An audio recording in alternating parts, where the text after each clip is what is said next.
So good morning again to all the members and friends of the Jamaican Historical Society. I take it that I am being heard. Everybody's audio, I hope, is working. My topic is Maroon and Creole architectural expressions in Jamaica, escaped but entangled. And I think most of us who are attending today have at least a basic knowledge of Maroon history and the two main locations of Maroon settlements in the eastern part of the island, in the Blue and John Crow Mountains, and in the western part of the island in Cockpit Country. And we also know that the Blue and John Crow Mountains, inclusive of Maroons, are a UNESCO World Heritage Site. And we hope the same will happen for the Cockpit Country.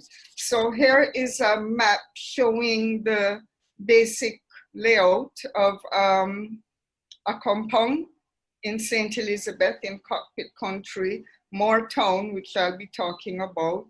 And there's also Old Nanny Town, Charlestown, Scotts Hall in St. Mary. But my conversation today, or my reflections, would be mostly about a compound and Moore Town.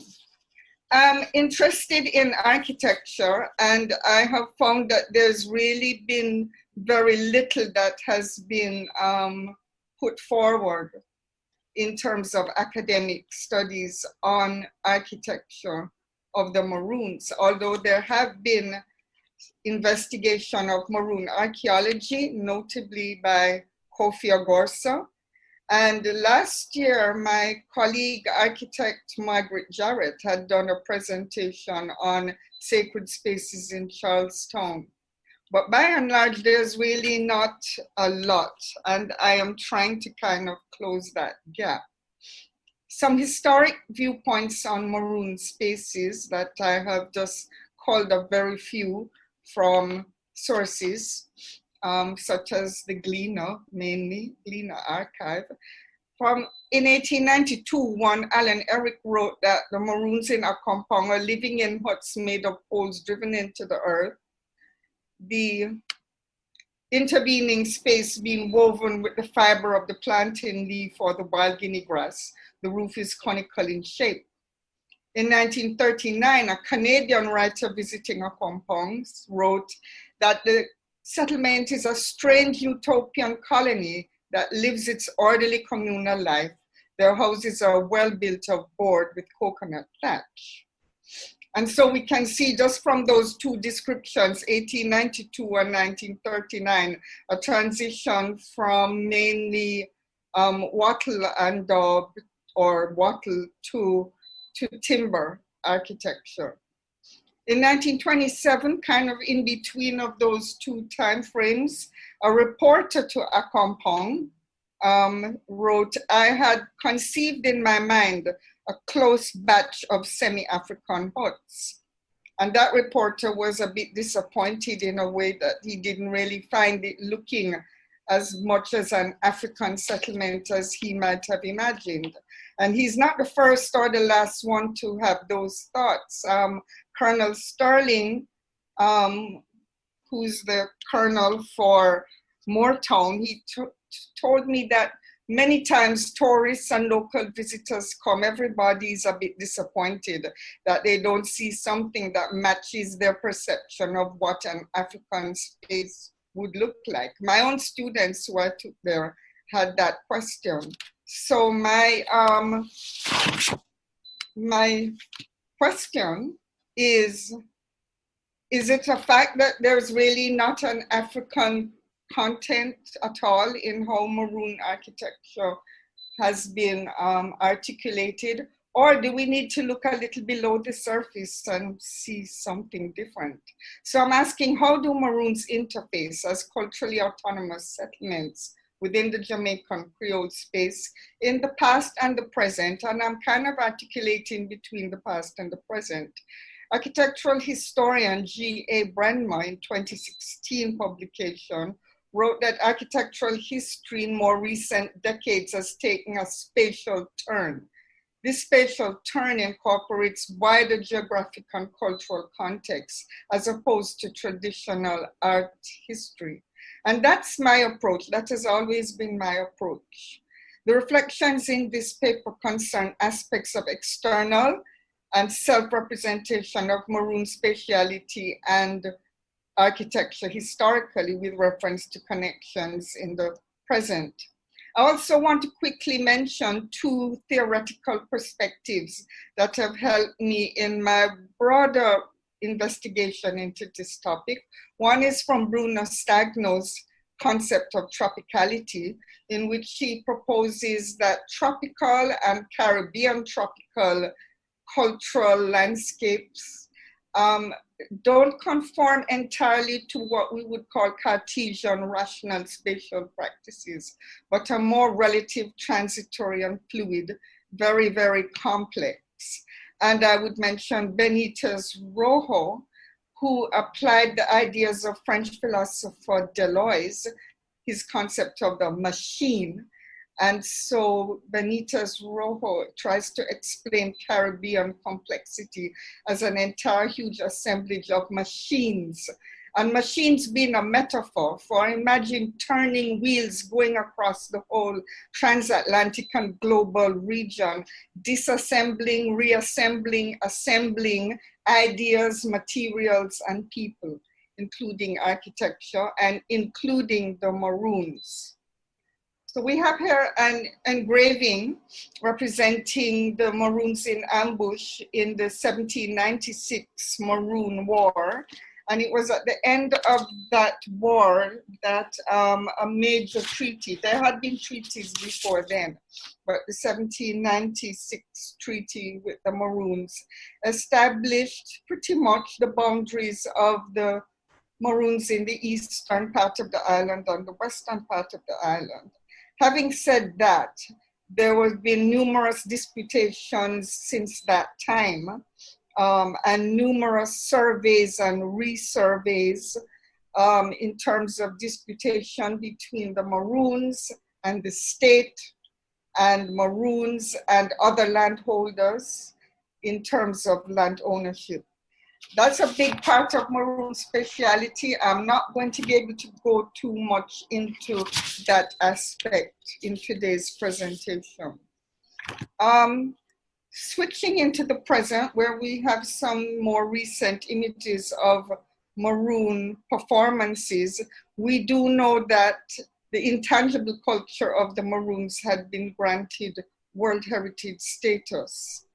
And we ask the question, what about the architecture? And it's difficult because just like the architecture of the enslaved, the materials are very, very perishable. And they transitioned over the years into more perishable things that maybe don't quite match exactly what we would have thought they originated as. Kevon will actually speak to some of that in terms of reconceptualizing how slave village looked. This is Walter Berryman's drawing of a Negro yard in the time before emancipation. And it does match some of the descriptions that we have seen, or I have seen, of Maroon buildings in the 19th century, early 20th century, using wattle and daub and thatch. Still asking the question, could we define any sort of Maroon typologies, things which are exclusive to Maroons or partial to Maroons? There is another image that I have found on the left is a kompong, a representation of a kompong. This is in the late 19th century, and we see a number of what appears to be timber frame buildings with pitched roofs, and some of them have little verandas. So in terms of them being Maroon, they're also very Creole. They have aspects of village architecture, rural architecture that you could find around the island. And on the right, I have a contemporary example of Maroon concrete architecture as they moved from wattle and daub to timber. and then have moved from timber to concrete and steel, like the rest of Jamaica's architecture. So how African is Maroon architecture? How African are Maroons in overall, you might say. And that history is overlaid with a number of ambiguities, because in as much as the Maroons are a separate cultural entity, they're also embedded in the wider Jamaican and even a bigger than Jamaican reality. Ashley Clark, a Jamaican folklorist and musician, wrote in 1935, the Maroons were the wonder people of Jamaica, a people within a people, and yet a people not of the people. They had their own history. The Maroons had their legends and Anansi stories. To what extent did they have their own architecture? I'm still probing that question throughout the rest of this presentation. On the other end of the spectrum of opinion, Eric, who we came across a while ago in 1892, argued that the Maroon population had been so dispersed beyond their villages that no real distinction was possible between them and other rural descendants of slaves. So we have two extremes. One is the Maroons are very unique, and on the other, they're just like everybody else. And is there a middle road? Actually, I think I missed something there. No, I didn't. So looking back in the past again in terms of imagery, there's a 1908 photograph by Henry Johnston, who had traveled through Jamaica and the Caribbean taking photographs. And we see by this time the timber structures that we have seen in the painting and that we have heard described, and with corrugated iron roofing by this time. From the 1938 Gleaner, very fuzzy Gleaner archival photograph, on a compounded photo of Teacher's Cottage, which was a timber cottage and looks like a shingle roof, and a timber church. And at this point, when I mentioned the teacher and the church, which implies a pastor or minister, this is one of those turning wheels in Maroon culture, where at the same time that there is the retention of certain practices from Africa and rituals, and they have been given their designated areas to dwell in, but at the same time, the state and the church are very much still involved, so that there was a teacher coming from outside, church coming from outside, and in this case, a Scottish minister, the time 1938 when this article was done. So we have already, we can see that cultural overlay. Now I'm jumping back into the present again to Moortown, and the image we're seeing is in their kind of public space, what I call contemporary mnemonic, is a remembrance of the past. And these two wattle and thatch structures were built to kind of answer to that query that people had of what is African or what is unique about the Maroons. And so the colonel had been leading this initiative to build some structures, and they even want to do a model village that may look, who knows, maybe a little bit more like what people have in mind when they think of Africa. At Assambeth, on one of the Maroon trails in the Blue Mountains, they also built this bamboo house, which is bamboo wattle and a corrugated iron roof with a little veranda raised off the ground.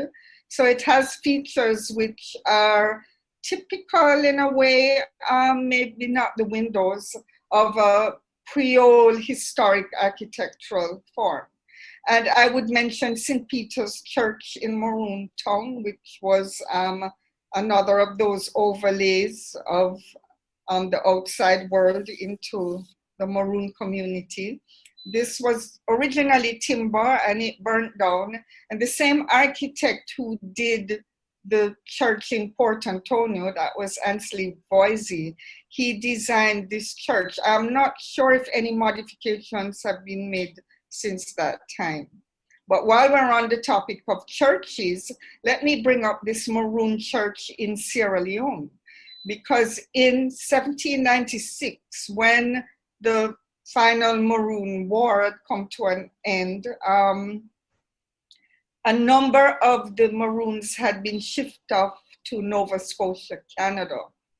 I guess in a fear of any further warlike activities, that some of the strongest and most highly trained warrior Maroons were shipped off to Nova Scotia. There they helped to build a fort. However, they didn't really acclimate very well to the Nova Scotia environment. And so they were shipped off to Sierra Leone in West Africa, where they joined other Africans who had been freed from the United Kingdom and from North America. And they built this church. In fact, it's attributed to one particular Maroon named Domingo Jordan, who is described as a slender youth and agile, who amidst the doing of other things, such as the making of roofs with shingles of his own invention, built a chapel for himself, registered as a prechurch. When we look at this little church, we get a sense of all these Delogian wheels turning again, where this multi-pronged global Maroon diaspora is simultaneously subjugated and freed. It's incorporating Christianity.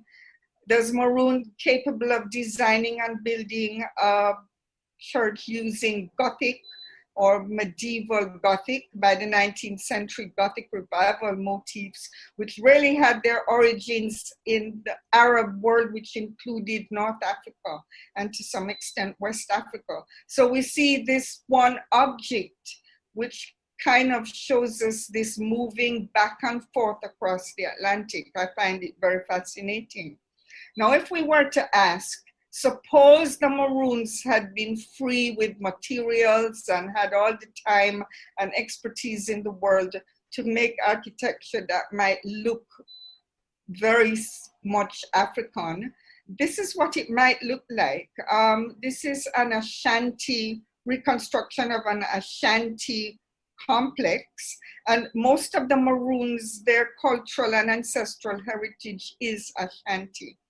And the main features of this is the very clustered arrangement of structures around the central compound. And especially fascinating are those incisions within what is a clay or mud wall architecture. And I want to come back to those incisions in a little while, talking about what are the continuities and discontinuities between African, Ashanti, traditional, and Maroon architecture. In terms of the use of timber and fiber and earth, those definitely continued from West Africa through to the slaves, through to Maroons, and even to post-emancipation.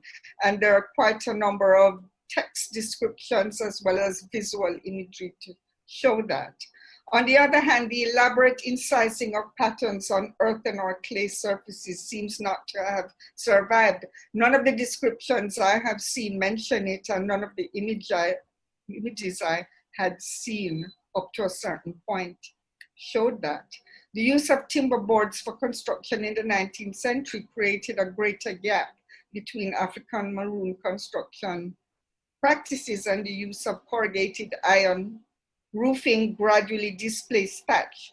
Banana cultivation and the integration into the agricultural trade economy of Eastern Jamaica brought prosperity to the Maroon communities, and they kind of upgraded their buildings, upgraded from thatch and wattle and daub to timber and zinc or corrugated iron, and then to concrete. So looking back again at this structure, the memory structure, we see a memory of wattle. We don't see the memory in an overt way of those incised wall patterns.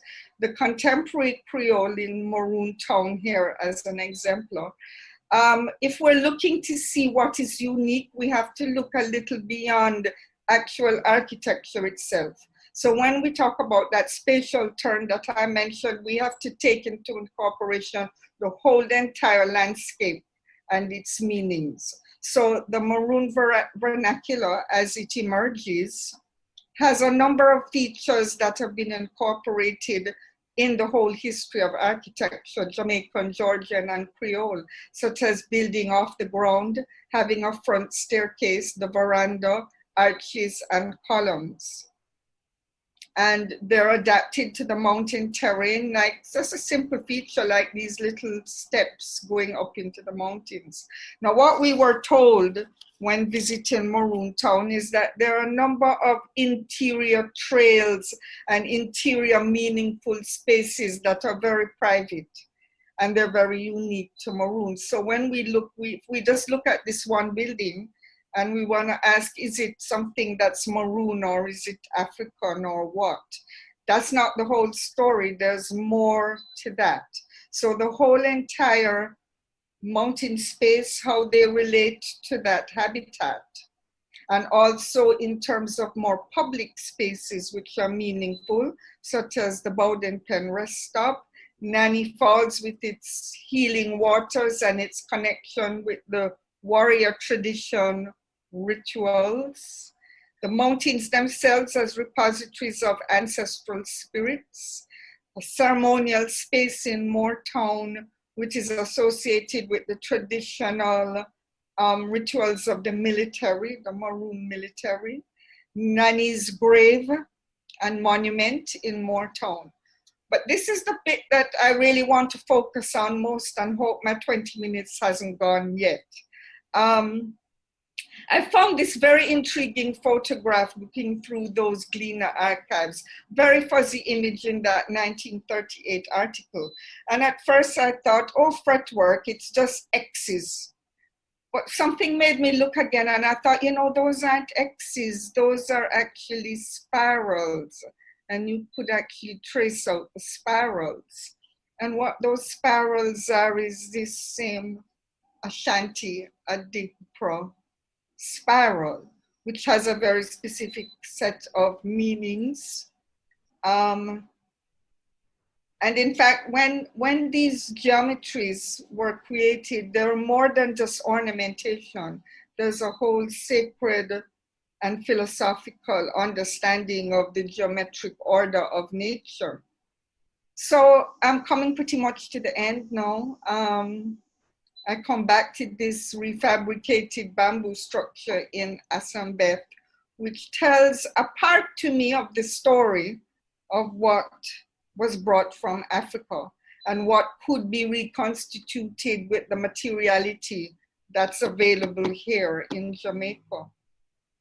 And the Adinkra symbols were actually not seemingly coming through as strongly as one might want to think, like if you haven't had a mud structure with those symbols or no fretwork with those symbols. Now, an architectural historian from West Africa had told me that making those symbols wasn't something that anybody could do.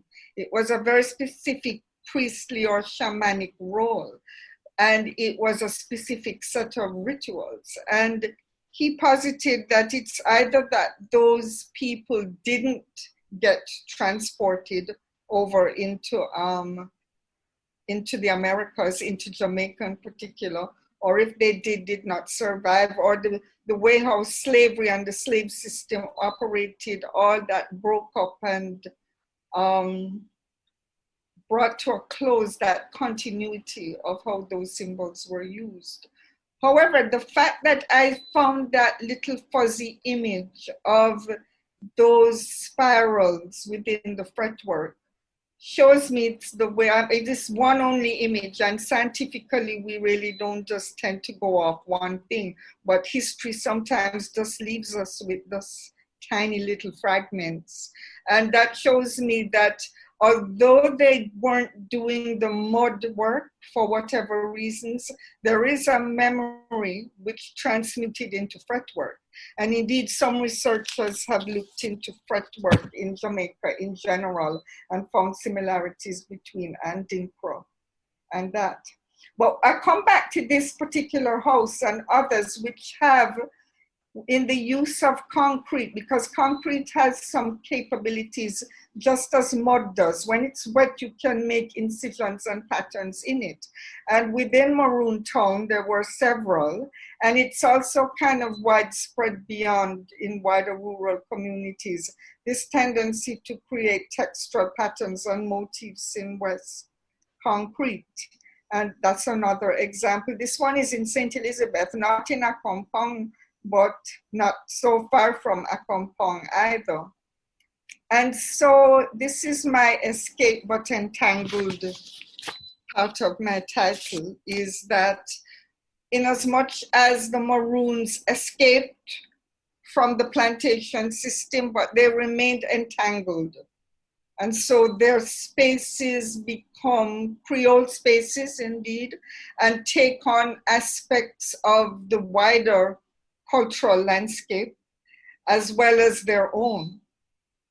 And there's a long and deep history that I'm not able to really go in here today, but they occupied a dual space, once in allegiance to the British Crown and Jamaican laws, yet with a unique cultural boundary.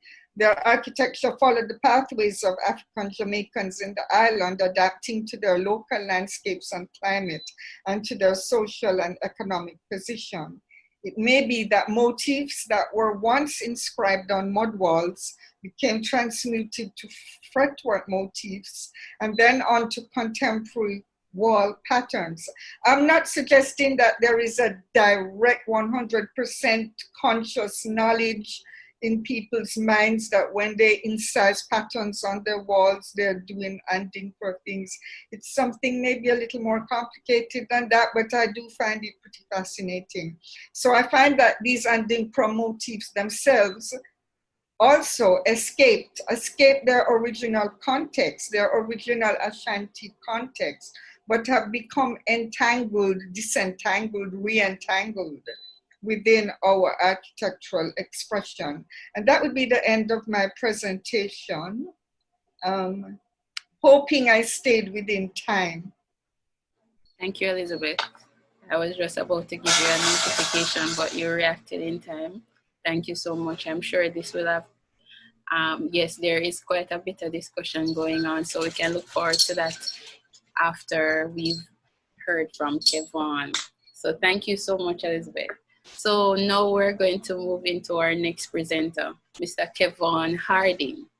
Kevon received his undergraduate degree in architectural studies from the University of Technology in Jamaica, followed by a Master of Architectural Studies and a degree and a graduate certificate in historic preservation and regionalism from the University of New Mexico.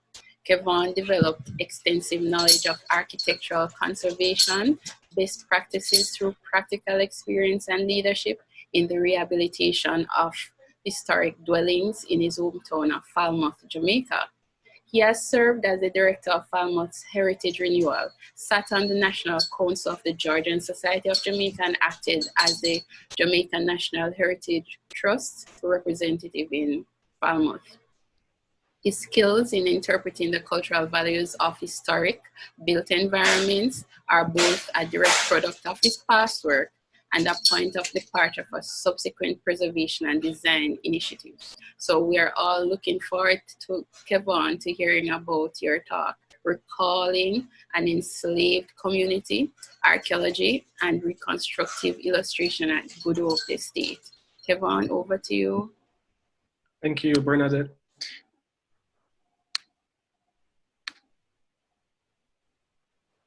So my talk is going to be focused on Good Hope Estate in Trelawney. And it's going to be largely an architectural perspective, but just wanted to emphasize that it relies very heavily on extensive archaeology work that was done at Good Hope that I had the opportunity to participate in.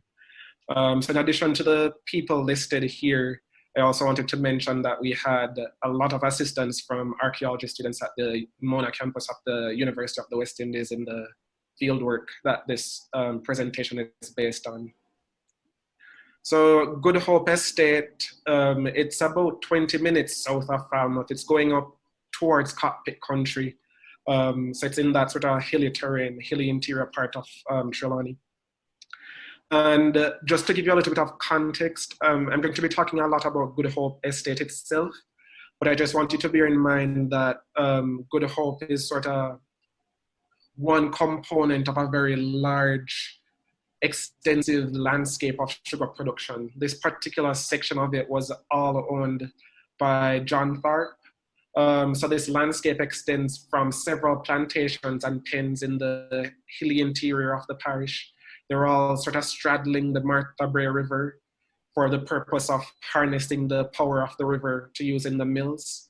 And then this landscape of sugar production extends all the way down into Falmouth, where John Tharp had a wharf as well and a townhouse, just like many of the other planters in Trelawney. So by the time of his death, he held close to 3,000 people in slavery, and had, in addition to the properties in Trelawney, one pen in St. Anna as well, called Chippenham Park. And so when it comes on to architecture, because I sort of first engaged with this place after I had finished my initial studies in my first studies in history. And so I perceived it through the standing buildings that were there. And so you have the Great House at Good Hope, which is still standing. You can get a really good sense of the experience that he would have had inhabiting this space. A sense of the air as it passes through the house on the hill, a sense of like what views he had out to the rest of the plantation. In terms of other domestic architecture on the property, there's also the Good Hope Overseer's House, which is, so the overseer is the person sort of directly managing the operation of the property. And then have several smaller cottages that were built for white workers at the plantation. But when it comes on to the experience of the members of the enslaved community, rather than having a good sense of the spaces that they shaped for themselves, because of the fragility of the materials that they used, as Elizabeth spoke about in her presentation, a lot of those buildings have disappeared, and what we're left with is sort of the infrastructure that they were forced to build for the plantation, the sort of spaces that represent their oppression. So this is one example. This is an aqueduct system that runs throughout Good Hope. It's all stone construction, and it was used to divert water from the river into the mill. We have places of work where they would have spent endless hours during the harvest, sort of crushing sugarcane to extract the cane juice. We have infrastructure that they're building to convey people across the river, as well as to convey juice from the mill from one side of the river to the other side, which is where the factory complex was.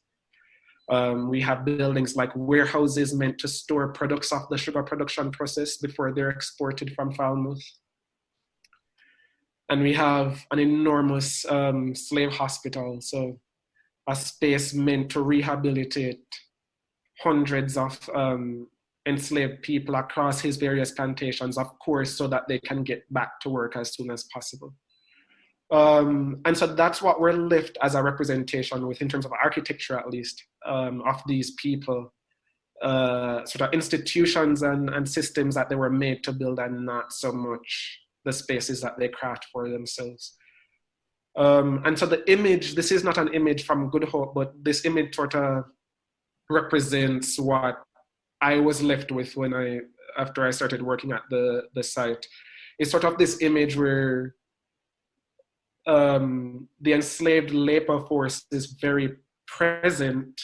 Their contributions to the landscape is very present. You feel this sort of the spirit of these collective bodies laboring, but you don't really have an intimate engagement with any one individual.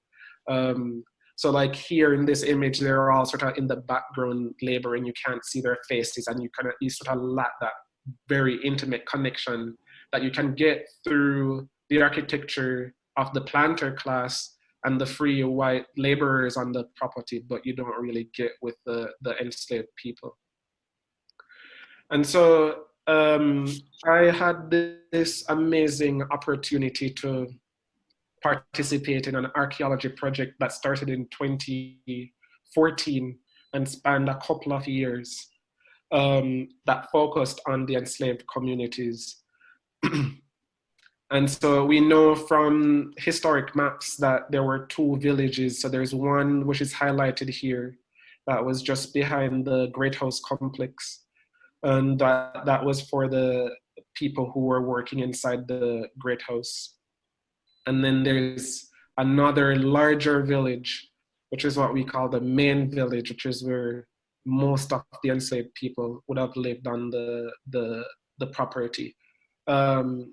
So we know where these places were because of this incredibly detailed 18th century, late 18th century survey of the entire plantation. This is just a crop of a small section of it.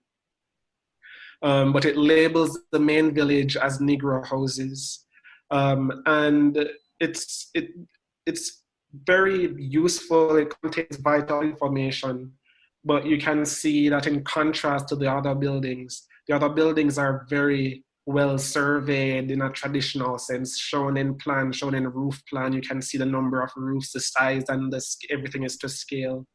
But when it comes on to the village houses, they're sort of drawn in a very stylized manner.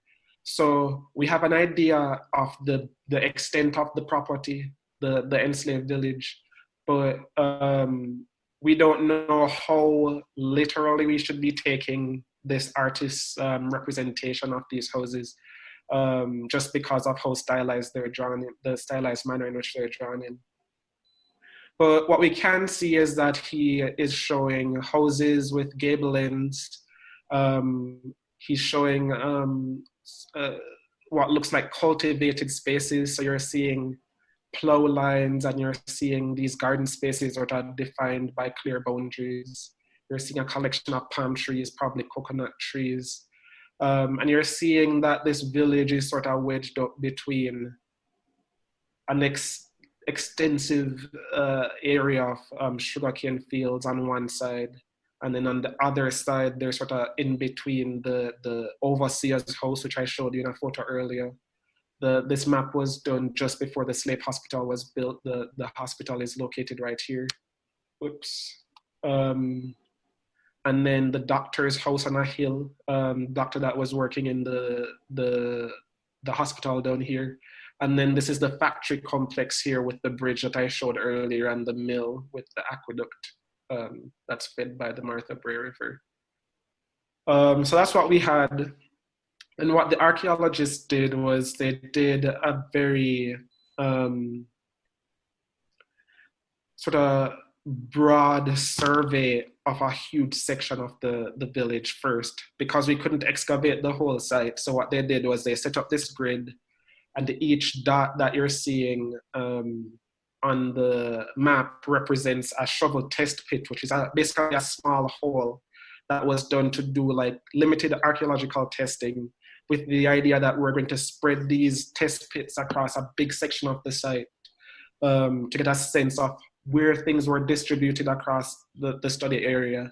And then once we had a sense of where things were, we could go back and do more extensive excavations in areas of interest. And this overlay is just showing you that we're studying just one section of what we know to be the overall village site. And so then once we figured out where things were, we could then go back and do more sort of extensive excavations to figure out, to explore features that we were discovering some more. And so what we ended up with was this heat map, which shows a plan view of the study area. And the cooler colors mean that there's a high concentration of very tiny fragments of ceramic sherds. And the warmer colors mean that there's a high concentration of bigger fragments. And the reason why this is significant is that it means that people are actively pushing away. So if somebody's in a yard space and they drop a clay jar, they're actively sweeping these spaces because they're living outside as well as inside. They're cooking outside and staying outside a lot. So once a piece of pottery would fall to the ground and it would shatter, they would sweep it out of the yard, and the bigger fragments would get pushed to the periphery of the yard. The very small fragments that the broom wouldn't pick up would be left behind on the ground.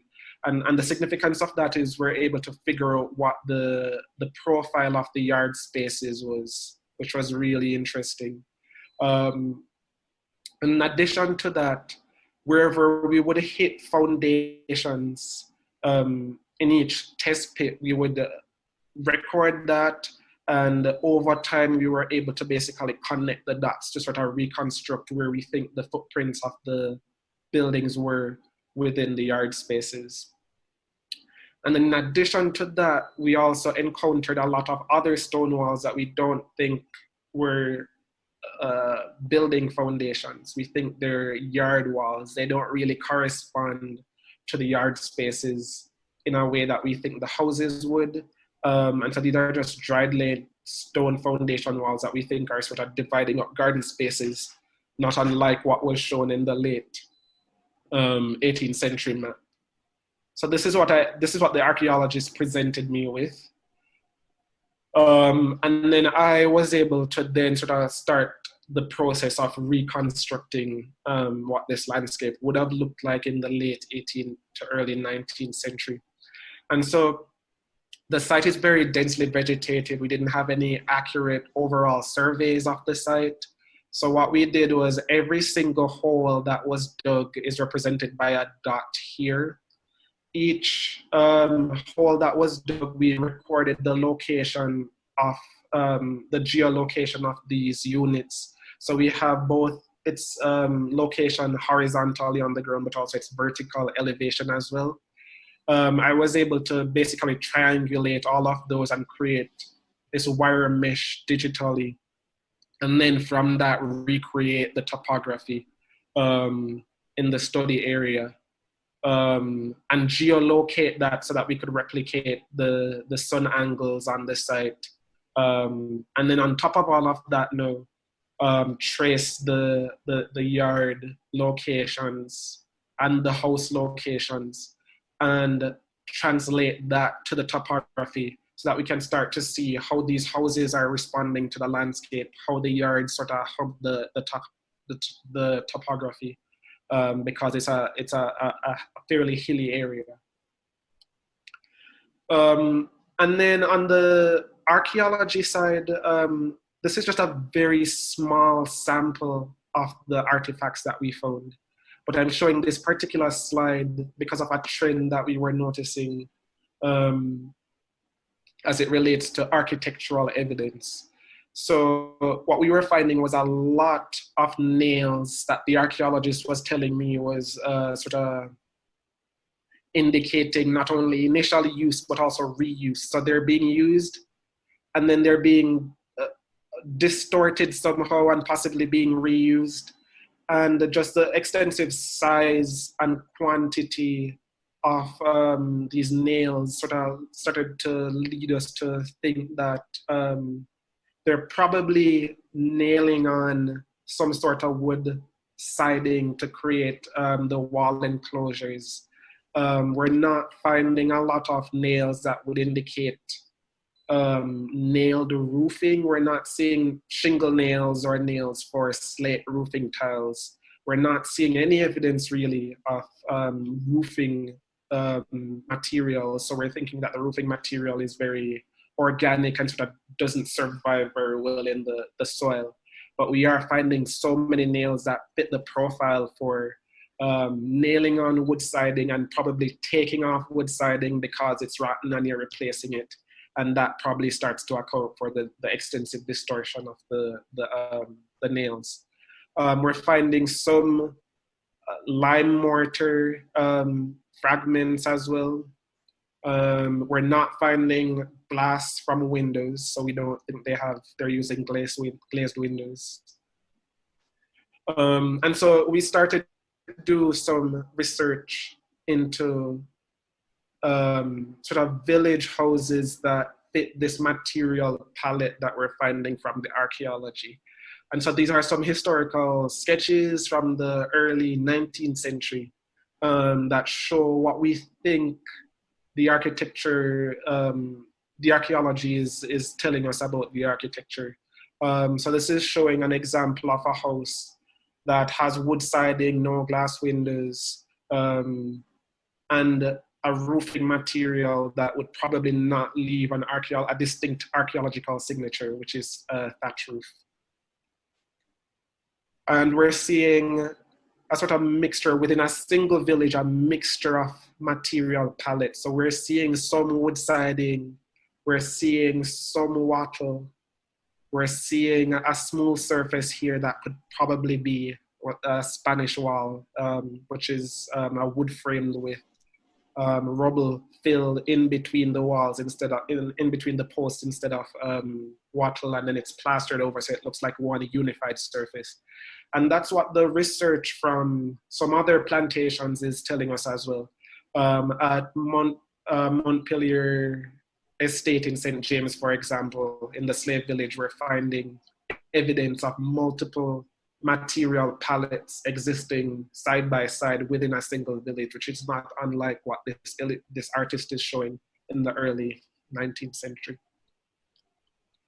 And so I ended up with this sort of very rough, basic mass digital model, just showing the place of these houses within the study area, the boundary walls in between the houses, and it's geolocated so we can start to replicate the shadows on the site. But the question then became, how do I develop these images to convey them as,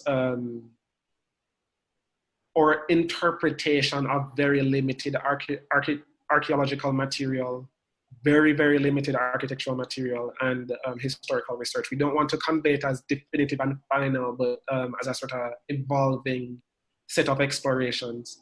And so the question was like, do we do a sort of photorealistic renderings that look concrete and finalized, or do we do something that's very amenable to adaptation over time and sort of expressing the fact that these are ideas that are changing as the evidence emerges. So in the end, I decided to do a hand-drawn approach, which sort of reinforces the fact that these are not absolute, but an important step in sort of interpreting the history of this site. And they're working drawings in the sense of where I'm doing these in the field, and the archaeologists every day would come in and tell me, like, we found these things in these particular locations. And so the drawings are shifting over time. And so there are means of exploring what these findings are. And so one interesting thing is sort of looking at these yard spaces that we're finding, and the fact that these boundary walls are not they're not dividing houses per se, they're dividing cultivated spaces. But the houses are sort of arranged in very loose clusters. So you have a cluster of 3 houses here with one big shared yard, and another cluster over here.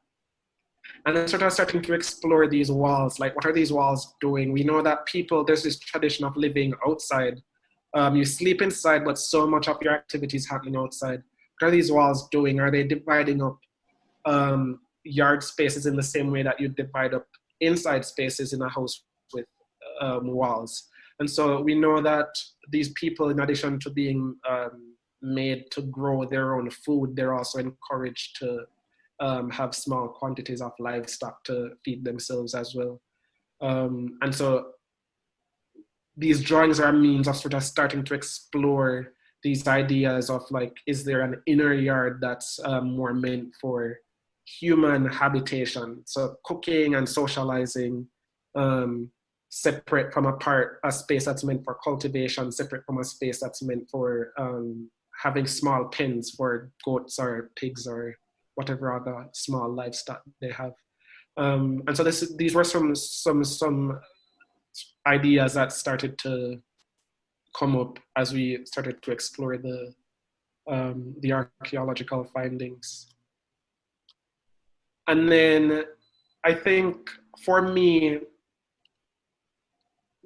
the thing that took this a step further was that many architectural sort of reconstructive illustration projects stop at this scale. They stop at the bird's eye view, where you get an overall sense of the community, but you don't really engage these people at eye level, which is what I was really interested in as a means of sort of reinforcing their humanity and reinforcing the aspects of their lives that's most relatable to every living human being.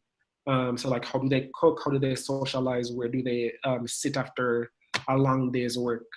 And so what I started to do with the archaeologist was to basically map the location of all the major artifacts that could illustrate domestic life. And I would map those locations and then take it a next step further to start to engage these people at eye level. And so there's a lot of research into historical drawings of people as well, so that I could start to populate my drawings with people as they would have looked in that time, like what kind of clothes are they wearing when they're doing certain activities, how are they carrying certain objects, so that we can start to display the artifacts that we're finding in our drawings. So these are just some of the examples of the drawings that we looked at.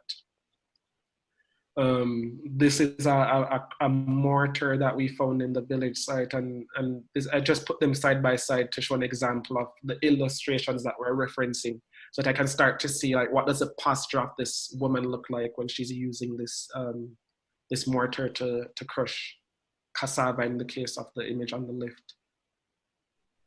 And so these are the images that I started to create at this stage where we're sort of going into the yard at eye level and going into that cultivated space and sort of starting to place the artifacts that we're finding in these locations, like this hole that somebody would have been using to cultivate this area, a cooking pit that we found next to one of these houses, a woman using a mortar, and sort of starting to look at how does this village relate to the overall landscape.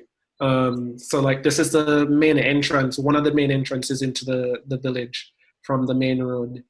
And we think this was a major route through this study area. And we're finding a lot of tobacco pipes along that area. So it's the question of, is it a case where people are congregating in this area where you can see your neighbors passing by? And that's where you sit and you smoke when you do have time a small amount of time to relax. Another thing that we're finding is, so in addition to all the nails that we're finding, we actually found a post hole that had lime mortar debris in it. And we're thinking that that's evidence of a Spanish wall house. So it's again showing this mixture of both houses with board siding and possibly Spanish wall houses with finished plaster on the inside. This is a view from the main road looking down into the village, because the village is sort of in this bowl. It's in this depression in the earth, and it's surrounded by this main road. And so you have a high vantage point from the road looking down into the village. But again, so that's starting to show these people as just relatable people. So illustrating somebody sweeping one of these yard spaces, for example, showing the variety of fence types that we think existed, the predominance of roofing materials that were probably thatch and no glazed windows.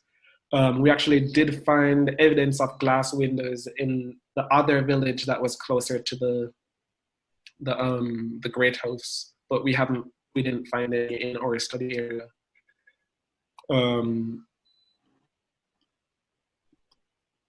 And then start looking at that communal yard space, that cluster of houses around that one shared yard, and that showing that central cooking pit that we found in that location. And also showing things like we found the remains of a cat, for example, in the among the artifacts from the late 18th to early 19th century. So just doing everything possible to reinforce the fact that these people were regular people who had regular lives and regular interests, who were forced into servitude. But we don't want to lose the humanity in the process of talking about them. At the same time, there's this other issue where we don't want to show the village as a picturesque landscape, because it's easy to get caught up in this idea that it's this picturesque village with thatch roofs, and it was not the case. So sort of starting to use these illustrations to reinforce the fact that these people are living under constant surveillance, and sort of starting to explore the idea that maybe this road and the sighting of this village is a means of control. The fact that they're down in this depression and somebody passing along the roadside from the doctor's house or from the overseer's house has a clear view into the village at all times. So they're very exposed to the people who are reinforcing their condition of enslavement. And so this is what this view is about, sort of looking at the road and the topography as a means of surveillance. And so sort of starting to imagine how people have been using this landscape to basically corral the enslaved people to go into the places that they want them to go at a specific time, and to sort of start to I guess, divide people up into groups for the purposes of going out to work, and exploring the idea that the people in authority are not just the planter and the overseer, but also other enslaved people who are made to function as drivers, for example.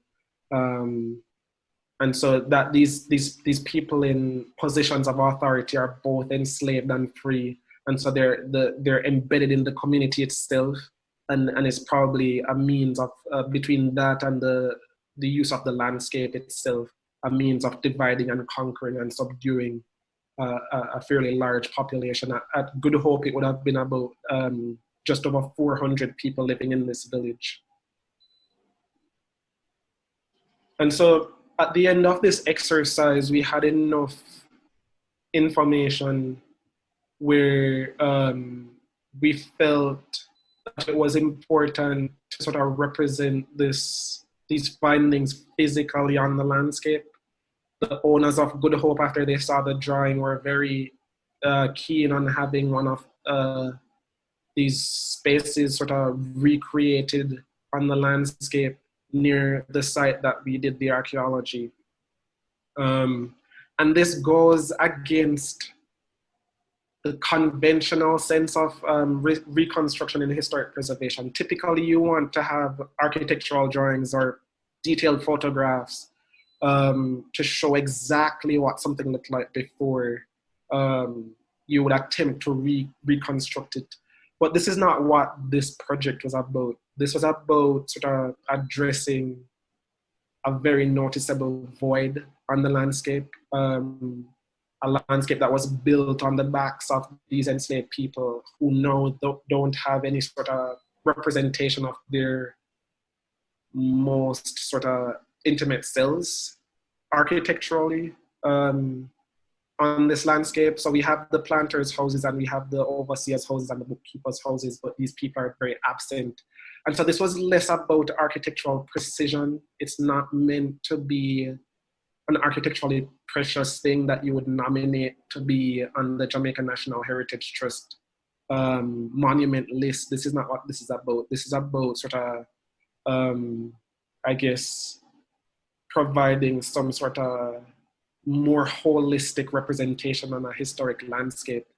And so we were comfortable with going ahead with between the historical research and the archaeological findings in recreating this space so that students, because Good Hope is open to a lot of tourists, Jamaican visitors, students, international visitors.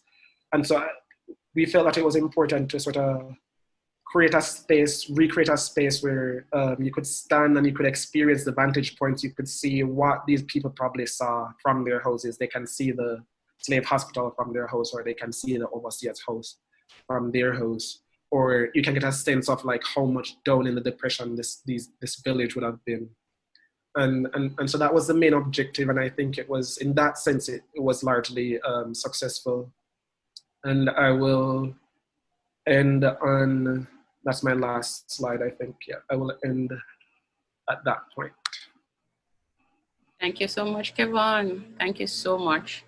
I am particularly interested in, there are so many things to really talk about from your presentation, but I will give you a moment to catch your breath. And Elizabeth, we had a question earlier that I would allow you to, a comment really from Garfield that we would allow you to mention, to give some comments to. Just a moment. He says that the waterland thatch structures in a compound are good for persons who question the absence of expected artifacts of Maroon architecture. It would be good to see some with the daub. The expertise exists in the faculty of the built environment to give guidance on reconstruction. So I don't know if you had any comments toward that, Elizabeth. Okay, well, I thank Dr. Young for that commentary. I'm not sure if it's the Accompong or it is Moortown, the reconstructed ones. I'm not sure if that's the ones he's actually referring to. Who questioned the absence of expected artifacts. Okay, it would be good to see some with the daub. Well, I'm not sure what their intentions are, whether to put up other examples that use wattle and daub. It seems they use both, not based on the historic descriptions that I have found. Some were just wattle, some were wattle. The older ones, like descriptions from the 1890s, showed, referred to using mud over the wattle. And yes, we do know that already. This Faculty of Built Environment has a prototype rammed earth, I think, or it could be wattle and daub earth structure in Irishtown, and we could do more. Bearing in mind how Kevon's project and the project that he was involved with the Good Hope, and Falmouth Heritage Renewal, they've done these reconstructions based on very scientific analysis of whatever you could find in terms of where they are and what they might have been made of. So I think archaeology is actually foundational to trying to understand more about slave housing, Maroon housing, early Creole housing, simply because the nature of the material is so perishable that we have to use other clues to find out. Yeah. Thank you, Elizabeth, and I appreciate your using the term Creole, because in your presentation talking about Maroon spatiality, I'm thinking the remnants of your question of what was African, what remained African, would also be a matter of adapting to this environment, the terrain, the weather. To what extent would you say that would have accounted for some of what was taken on from what was African versus what the Maroons of the Jamaican Maroons really kept? How much was that environment? Okay, well, let me refer back to my fascination with that adinkra spiral, that the fuzzy photo that I found was really the kernels. It was called in the article the headquarters of the Maroons in Accompong. It was the colonel's administrative building there. And if we ask, when I ask myself, how come we didn't have those lovely wall incisions? I think part of it is we didn't have those huge rivers. So that's a topographical absence in a way, with the large amount of clay deposits that would allow you to create extensive mud architecture and sufficient to be able to make these deep set incisions. So I think that's part of it. In terms of other aspects of terrain, I think because they're located in the mountains and with rivers, we've seen that they attribute specific meanings. And Maroons, like many other indigenous people, tend to have a much closer association with nature and the natural world than we in post-industrial societies. So the rivers have meanings, the trees have meanings, they're little sacred spots. So I think aside from the surveillance aspect, because of Jamaica's mountainous terrain, proved a kind of ideal way for the plantation ecosystem to operate, putting the ones who are doing the surveilling at height and the others who are being surveilled below. I think the Maroons flipped that over for themselves by running to the mountains so that they became the ones. There's actually a geographical theory about, I think it's prospect refuge theory, which asserts that people tend to like to see without being seen. So if the topography allows you any opportunity to see without being seen, and that's what I think the Maroons took advantage of, and how they were able to win the wars, which there's a whole debate in history of who won that war and quarrels that broke out in public meetings about who won that war. But let's say the Maroons won that war. They were able to do that on the basis of not being seen, but yes, they could see. So there are a number of ways that the topography intersects with how Maroons and slave populations fit in with this social system. And I see Dr. Young also said the vernacular architecture looks broadly Jamaican and not necessarily Maroon. So I don't know if you want it to comment. I think he might have typed those words before he reached to the end. Yeah. Where yes, I do certainly acknowledge that, yes, on the surface, they look very Creole. They look very like every other Jamaican. But it comes back to those kind of secret meanings of how they fit into the landscape. And then I have kind of zeroed in on a topic that unfortunately COVID has prevented me from exploring any further this whole year, is the wall incisions, the patterns that people put on the walls in the wet concrete. And it's something I would like to probe, why people feel the need to tattoo their buildings, so to speak. And as I say, it's not, I think, a conscious thing where if you ask people, they'd say, oh, I'm doing this because of a long Ashanti ancestry. But somewhere along the line, this practice of tattooing a wet wall surface in some meaningful thing. And I must emphasize that they weren't just there for pattern making to look pretty. They really were studies of geometry, like those spirals are based off the ram's horn as a part of what we call the golden section. Kevon would relate to that as an architecture student. And similar, in fact, to what people in the Western world were doing in other ways in evolving classical architecture. In fact, there was a young lady who studied at the Edna Manley School of Art many years ago. She did a thesis on whether the fretwork in Jamaica was more African or more European. And she Okay. did a very lovely study, documented a lot of them, drew them, and I'm sure many of them no longer exist. And she looked at African Adinkra prototypes of patterns and European patterns. But she found that in the end, because they're abstractions, some of them, they tend to look quite similar. It's hard to tell which one is definitively, is it coming from Africa inspiration or European inspiration. So I leave that open, but as far as Maroons go, we see they were open, their boundaries weren't impermeable, they were very permeable.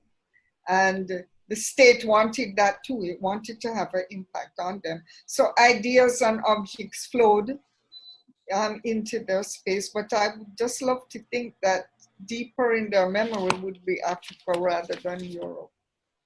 Thank you, Elizabeth. And I had I have a comment from Marcia. But thank you for that. Watching a recent documentary filmed in Suriname, they visited a Maroon village there, which was almost the same as villages in West Africa. The lifestyle is very African. So I don't know if you've studied outside of Jamaica's Maroon population. I wouldn't say I've studied, but I have, I do know that places like Suriname and Haiti, they had much larger population of people coming from Africa, and a much greater retention of things of that nature. Like in Haiti, for example, their fretwork is very easily traceable to African patterns. So I would say it might have a lot to do with just the numbers of people of African descent in a community. Okay, I agree. And other things, because I'm not a specialist on Suriname any at all, but I thank her for that comment and I will look more into it. Thank you. And a lot of commendations on your presentation, Elizabeth. So thank you. I'm going to put Kevon back in the hot seat. Kevon, thank you so much for your presentation. At first, I was wondering if we should have put you first because of the time period that your research focused on. However, when you came down and you went into the use of geothermal technology and using that to complement archaeological practices, and then the reimagining of the estates, I must say that was unique, that I've not seen it enlivened in that way before. So I think everyone actually has been commenting of that part of your presentation. So I just wanted to mention that. And I also wanted to inquire what software did you use in the recreation of the sketches, as well as that more 3D image that you put the structures in from the presentation. What did you use to recreate that? Yeah, so the 3D modeling was all done in SketchUp. And then after I had the SketchUp model, I chose the views that I wanted to develop more by hand. So I would save those particular views and then just draw over it completely by hand. So it was just SketchUp and hand drawing.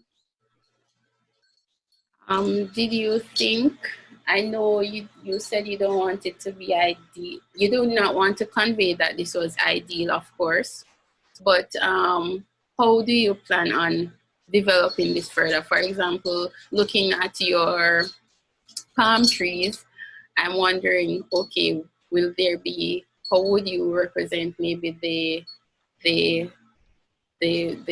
little farms that they would have done? What would you put in there?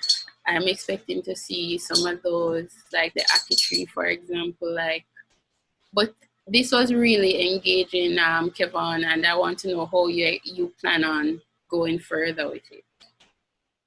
Yeah, that's a very good question. So we built it first because we thought it was important and we hadn't really figured out how the site was going to be interpreted. So it was really developed in a very phased manner. And we did start actually we were hoping to have some experts. I can't speak to the details of how this is done, but there are ways to figure out what kind of plants might have been in those spaces. We didn't quite get to that stage, but we did start planting what we thought might have been there, just by looking at other drawings. So we planted some like banana trees, for example. Coconut makes sense as a palm for both thatch and food as opposed to an ornamental palm. And so we just started planting some things just to create a sense of the space without being too precise, just because we hadn't been able to do that sort of detailed study. And then eventually what the idea that the owner of Good Hope had is similar to what Elizabeth was talking about in the Maroon communities. His intention was to eventually recreate a cluster of these houses and not just a single one. Because we built one house and one yard, but the idea was to create a cluster so that you can get a sense of how these people related to each other as well. And just have that as a part of the tour of the site. Right now, people can do tours of the Great House, for example. And there's a small sort of memorial pool near the village site. And so the idea was that because we do have historical records of the names of the people who were enslaved at Good Hope, and so that maybe we can have a list of these people's names and their occupations, but leave the village as less interpreted than the Good Hope Great House, for example, with the idea that people who are interested will find their way there, and it will be more of a sort of intimate experience there, a sort of reflective experience. In addition to that, we've displayed several of the artifacts in Falmouth in the public library with the drawings that I showed you. So the artifacts with the drawings, and they're on display in the Great House at Good Hope, as well as in the reception area at Good Hope. Thank you, Kevon. And also I'm seeing in the comments that I agree with.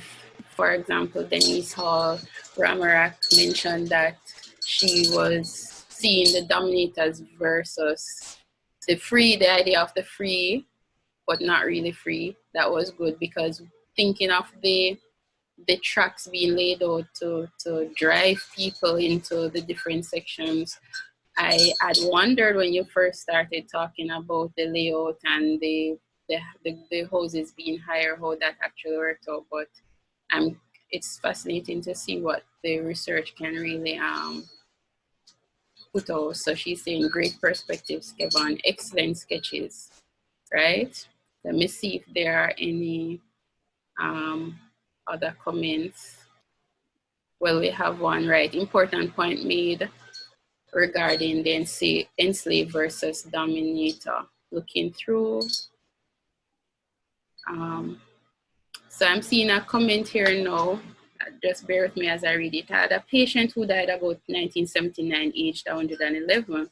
She told me her grandfather who raised her was born enslaved, but she called him slave master. I questioned her about this. She said he was a slave master, but a slave.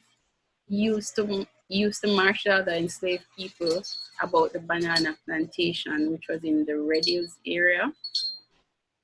I had been told this could not be so, that she had the name wrong, but she was adamant that that was his title. Was he perhaps a driver?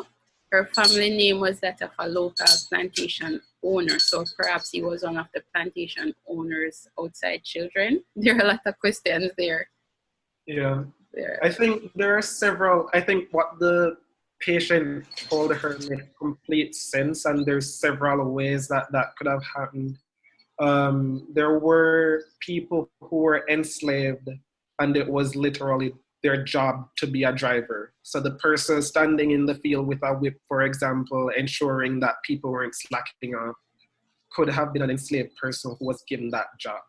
At Good Hope, there's a wide variety of professions. There were enslaved people working in the hospital, labeled as doctor and labeled as nurse in the hospital. So what she's saying makes complete sense. The other thing about it being an outside child is also completely possible. So at Good Hope, for example, John Tharp had a son with an enslaved person. And and his name was John Harwood. He didn't get the Tharp name, but he was an overseer at Good Hope. So he's getting some sort of privilege where he's set aside above the rest of the enslaved people. He's mixed race, but he's not recognized as a legitimate child who is an heir to the Tharp legacy. So he's working as a plantation overseer. And then, so those are two examples. And then there's like a large number of, there's a huge amount of research showing sort of people in his situation, like John Harwood, for example, people who are children of the planter. They are slaves while the planter is alive. When the planter dies, they leave in a will that they're granting them their freedom, and sometimes they give them an enslaved person as well, as part of the inheritance. So this person goes from being enslaved to being a slave owner after their parent has died. So what she's saying makes complete sense, and there are numerous ways that could have happened. Thank you, Kevon. Just looking through, someone's mentioned your photo with the tools. That was very interesting. The various tools of control that were used. We have a comment here. Bananas were not cultivated by slaves. Large-scale banana cultivation started in the 1870s, 1890s. Any comments there? Maybe not this panel to answer that particular comment. And congratulations to both of you coming from one of the chats. You are excellent ambassadors of the UTech, and we look forward to hearing more from your research. All right, so we have a little bit of discussion going on because Mary has answered. She's the one who spoke about the 111-year-old. All right. But yes, interesting discussion. Thank you both, Elizabeth and Kevon. I don't think we could have anticipated how filling the session would have been without actually being here. So I'm going to ask if there are no more questions. Hopefully I'm not missing any. But noting your comments, Mary, if there are no more questions, I'm going to ask Mrs. Nicole Prowl to bring our closing remarks. Are you able to unmute yourself, Nicole? Let me quickly do that for you. Just a second while it comes.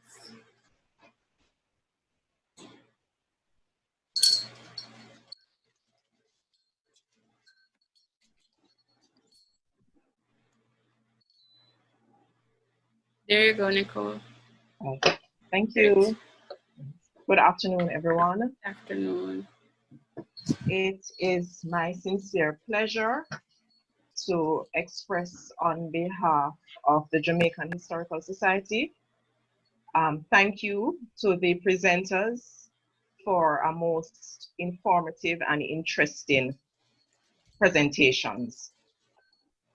We would also like to thank the audience, because without you, it would not have been possible to have this discussion, this webinar. And we do hope that you will join the ones that are to come, because there will be more, and we hope that you will be a part of it. Thank you very much. Thank you again to the presenters, because I'm sure that we're coming away with new knowledge, because some of the things that were presented I did not know of. So thank you very much, and I encourage everyone in this time to keep safe and keep well. Thank you.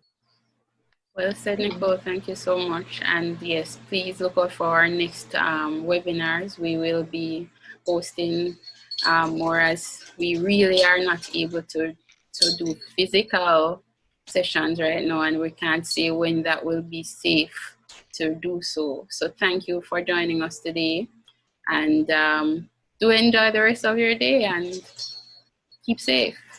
Bye. Bye, everyone.